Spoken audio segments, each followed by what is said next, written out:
Oke pemirsa, balik lagi kita lanjutkan perbincangan kita yang tadi. Oke lanjut lagi Kak.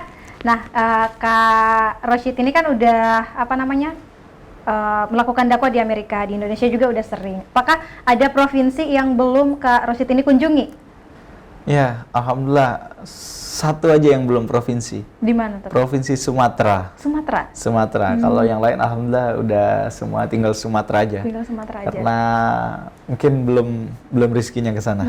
Tapi insya Allah mungkin kalau ada kesempatan kita berangkat ke Sumatera, berbagi semangat di sana. Tapi ada rencana dekat-dekat ini ke sana nggak? Kalau dekat-dekat ini masih belum ada. Masih Mungkin belum tahun ada, ya? depan mungkin ya. Ya kita doakan ya. Amin. Oke. Berarti emang target sasaran dakwanya Kak Rosyid ini apakah khusus untuk anak-anak muda yang seumuran dengan kakak atau mungkin di bawah kakak atau mungkin semua kalangan itu bisa gitu? Ya, jadi memang dakwah ini harus menyentuh semua kalangan, harusnya begitu. Tapi fokus saya memang anak-anak muda, bahasanya anak-anak milenial gitu ya. Jadi supaya menggugah mereka bahwasanya memang it's okay sekarang kita ini waktunya main-main, tapi jangan sampai lupakan. Karena waktu-waktu yang saatnya enak buat main-main, inilah saat-saat emasnya gitu. Saat-saatnya kita justru berada di titik, istilahnya kalau puncak emasnya itu ada di sekarang ini. Maka jangan sampai terlena dengan senang-senang itu. Maka dari sekarang anak-anak muda ingat, ya malu ala makan itu. Sekarang kita belajar yang sungguh-sungguh, tapi jangan lupa juga dengan berkarya. Berkarya intinya sesuai dengan porsinya masing-masing. Jangan yang nggak bisa bikin pesantren terus bikin pesantren kayak saya. Jangan yang tadi istilahnya kalau kamu nggak bisa nyanyi ya jangan nyanyi gitu kan. Kalau nyanyi nanti lagunya rusak gitu. Nah, maka anak-anak muda ini harus kalau punya potensi apa, kenali potensi kita apa dan itu pusatkan di situ. Insya Allah itu akan memberikan sumbangsih. Tapi jangan sampai hilangkan agama di dalam itu. Karena tatkala kita meninggalkan agama udah kita kehilangan kompas kita, GPS kita hilang. Karena kita akan tersesat. Mau sebesar apapun kualitas diri kita, tatkala kita meninggalkan arah kompas itu, kita mungkin akan jalan ke arah yang salah gitu. Dan terutamanya untuk orang tua. Jadi saya juga sampaikan ke orang-orang tua, anak-anak kita jangan sampai dibiarkan. Karena orang tua kita, biarinlah, udah fokus saja sama gadgetnya lah, terserah apa-apa, biarinlah gitu kalau orang tua zaman sekarang. Jangan arahkan, tapi bukan hanya diarahkan, diberikan teladan. Karena problemnya orang tua sekarang, udah waktunya maghrib nih nak, sholat. Orang tuanya masih main HP kan? Coba kalau orang tuanya udah wudu, udah ini, ayo nak, sholat. Mama tunggu, temenin mama sholat gitu, temenin bapak sholat, itu jauh lebih mengena gitu. Nah memang dakwah ini harus menyentuh semua kalangan, mulai dari anak-anak, remaja, dewasa, dan orang-orang tua. Dan itulah target saya semua gitu, karena saya punya program 5 tahun hafal Quran. 5 tahun hafal Quran? 5 tahun hafal Quran, bukan untuk anak pesantren. Bahkan misalnya kakak-kakak di sini, semua penonton di sini bisa kok hafal Quran. Bayangkan, ayat di dalam Al-Quran itu hanya 6.236 ayat. Kalau kita hafalin satu hari satu ayat saja, itu kita menghafal selama 17 tahun 8 bulan kalau tidak salah. Kalau kita menghafal satu hari satu ayat. Tapi jangan salah. Kekuatan otak kita sama seperti kekuatan otot kita. Kita kalau ke gym, nggak bisa langsung angkat 100 kilo. Kita mulai angkat yang kecil. Kalau otak kita terbiasa sehari menghafal satu hari satu ayat saja, tahun kedua kita bisa menghafal satu hari 2 ayat. Tahun ketiga kita bisa menghafal satu hari 3 ayat. Tahun keempat kita bisa menghafal satu hari 4 ayat. Tahun kelima hafal Quran. Masya Allah. Intinya istiqomah. Menghafal Al-Quran itu intinya istiqomah. Saya menginginkan mencetak penghafal Al-Quran sebanyak-banyaknya itu tadi. Mau anak-anak, anak muda, bapak-bapak, ibu-ibu pekerja kantor, semua insya Allah bisa hafal Quran. Karena Allah yang jamin. Walaqad yassarnal Qur'ana lidzikri fahal min mudzakir. Sungguh telah aku jadikan Al-Quran ini mudah untuk dihafal. Luar biasa sekali. Nah, mendengar cerita Kak Rosyid ini, dia udah ke Amerika, ke mana-mana, hampir di seluruh provinsi yang ada di Indonesia juga udah dikunjungi sama Kak Rosyid. Nah, tapi kalau kita balik lagi di kehidupannya Kak Rosyid ini, apakah Kak Rosyid juga pernah mengalami kayak namanya down atau titik terendah, titik nol dari kehidupan itu? Apakah pernah juga merasakan itu, Kak? Tentu, karena fluktuatif kehidupan itu ada. Gitu. Ada saatnya kita lagi semangat-semangatnya, ada saatnya kita benar-benar down. Memang apalagi di masa-masa muda ini, godaannya luar biasa. kesempatan untuk melakukan kesalahan itu peluangnya terbuka lebar.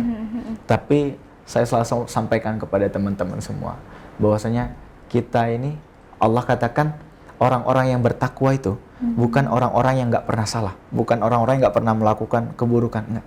Mereka pernah melakukan kesalahan, bahkan pernah melakukan kejahatan, akan tetapi tatkala melakukan keburukan itu mereka bersegera datang kembali kepada Allah memohon ampun. Itulah orang-orang yang bertakwa. Nah, maka tatkala kita melakukan keburukan apapun, kesalahan apapun, segera kembali lagi kepada Allah Subhanahu wa taala, memohon ampun dan memperbaiki diri. Dan disitulah, maka tatkala saya sedang down, sedang jatuh, sedang istilahnya kayak apa ya? Misalnya pikiran sedang buntu-buntunya. Pada saat momen yang seperti apa tuh, Kak? Misalnya guru-guru harus gajian, kemudian utang untuk anak-anak harus dibayarkan biaya kuliahnya, kemudian harus keperluan ini di pesantren ini segala macam. Subhanallah, itu benar-benar down. Kemudian ada masalah yang lain, masalah ini, apalagi anak muda, ada perasaan hati, ada rasa cinta, itu nggak bisa dinafikan anak-anak muda. Karena begini, saya singgah di banyak tempat, bertemu dengan orang-orang, udah seperti keluarga, sudah nyaman bahasanya, kemudian harus pergi dari satu tempat ke tempat yang lain, nyaman di sini, sudah seperti keluarga, sering berjumpa, dilayani dengan baik, kemudian kita harus meninggalkan mereka dari satu tempat ke satu tempat, dari satu kenyamanan ke patah hati yang lain gitu bahasanya. Dan itu benar-benar down kadang begitu. Kadang kayak, wah, pernah nggak sih rasa, bukan kalau anak istilahnya anak muda sekarang lagi sayang-sayangnya tapi harus pergi. Nah, kalau saya istilahnya lagi nyaman-nyamannya dengan sebuah kekeluargaan gitu. Tapi harus pergi. Harus pergi. Dari satu, bukan cuma sekali. Satu ke tempat yang lain gitu terusnya. Jadi hati ini udah rasanya kayak kayak udah campur aduk di dalam ya, kayak udah blubuk-blubuk lah. Dan apalagi ditambah dengan masalah-masalah yang lain. Dan satu hal yang benar-benar menguatkan. Saya selalu amalkan satu ayat ini, semoga teman-teman bisa amalkan. Kalau punya masalah seberat apapun, punya menghadapi problematika hidup seberat apapun, amalkan satu ayat ini. Insya Allah Allah kasih jalan keluar. Baca ayat ini berulang-ulang, diresapi. Saya baca ayat ini, wa ufawwidu amri ilallah, innallaha basirum bil ibad. Artinya, ya Allah, aku serahkan seluruh urusanku kepada Engkau ya Allah. Seluruh hutangku, seluruh tanggung jawabku, seluruh problematika hidupku ya Allah, aku serahkan seluruhnya kepada Engkau. Karena sesungguhnya Engkau maha melihat kondisi hambamu. Kalau saya cerita ke teman saya mungkin cuma bilang, gedean masalah gua. Kalau cerita ke orang tua mungkin cuma bisa didengarkan. Tapi kalau kita cerita ke Allah, kita datang ke Allah, kita serahkan seluruh permasalahan kita. Allah lah yang akan mengurus urusan kita. Subhanallah. Tatkala saya down, saya amalkan itu, insya Allah Allah selalu berikan saya semangat yang baru. Kemudian Allah kembalikan permasalahan itu, Allah selesaikan, dan banyak sekali kemudahan-kemudahan. Nah, teman-teman, insya Allah kakak juga bisa amalkan itu tadi. Bisa dibuka nanti di surat Ghafir. Nah, itu surat 40 ayat 44. Wa ufawwidu amri ilallah, innallaha basirum bil ibad. Dibaca berulang-ulang. Mau malam, mau pagi, mau lagi naik motor dibaca. Ya Allah, aku serahkan seluruh urusanku kepada. Jadi nggak harus pada saat sholat aja gitu, Kak? Kapan aja, misalnya lagi menunggu seseorang, lagi ngapain, baca itu. Wa ufawwidu amri ilallah, innallaha basirum bil ibad. Apapun permasalahan kita, insya Allah kalau kita serahkan urusan kita kepada Allah, Allah sendiri yang akan mengurus urusan kita. Masya Allah. Dan itu Kak, mau nanya itu, bacanya tuh apakah ada harus 3 kali, 7 kali, atau memang tetap sebanyak-banyaknya aja? Sebanyak-banyaknya. Saya banyak sekali. Lagi misalnya santri-santri mau berangkat lomba, butuh ini, kemudian ada masalah ini, saya amalkan itu. Subhanallah. Itu apa bahasanya? Saat itu juga Allah tolongnya. Masya Allah. Nah, subhanallah, luar biasa. Dan jangan sampai saya cuma merasakan sendiri. Teman-teman dipraktekkan. Ini ada cerita menarik. Waktu saya sampaikan ke ibu-ibu di Amerika, ini ayat ini. Kemudian ibu itu seminggu setelah itu kalau nggak salah datang ke saya. Mas Ustadz, saya dipanggil. Ayatnya manjur sekali. Waktu itu kita lagi ngantri di swalayan tuh. Antrinya panjang banget katanya. Terus kita bareng-bareng ibu-ibu yang ngantri, kita baca amalkan ayat ini. Subhanallah, Ustadz itu rasanya kayak lancar semuanya. langsung tiba-tiba kita udah bayar aja. Dan itu hal-hal kecil. Banyak lagi cerita-cerita yang luar biasa dengan mengamalkan ayat itu tadi. Kalau berada di titik terendah, saya biasanya amalkan ayat itu sebanyak-banyaknya. Gitu. Oke, luar biasa sekali. Oke, karena sudah mau hampir di penghujung acara, mungkin saya minta closing statement-nya dari Kak Rashid kepada generasi muda terutama nih Kak, seperti apa? Jadi itu tadi saya ingin menyampaikan apa yang disampaikan abah saya kepada saya. Kalau kita menanti punya harta untuk berjuang, kita nggak akan pernah memulai berjuang. Kalau kita menunggu waktu untuk kita memiliki ilmu baru berdakwah, kita nggak akan mulai berdakwah. Ya malu ala makanatikum. Beramallah sesuai dengan posisi kita masing-masing. Insya Allah, Allah yang akan menolong kita.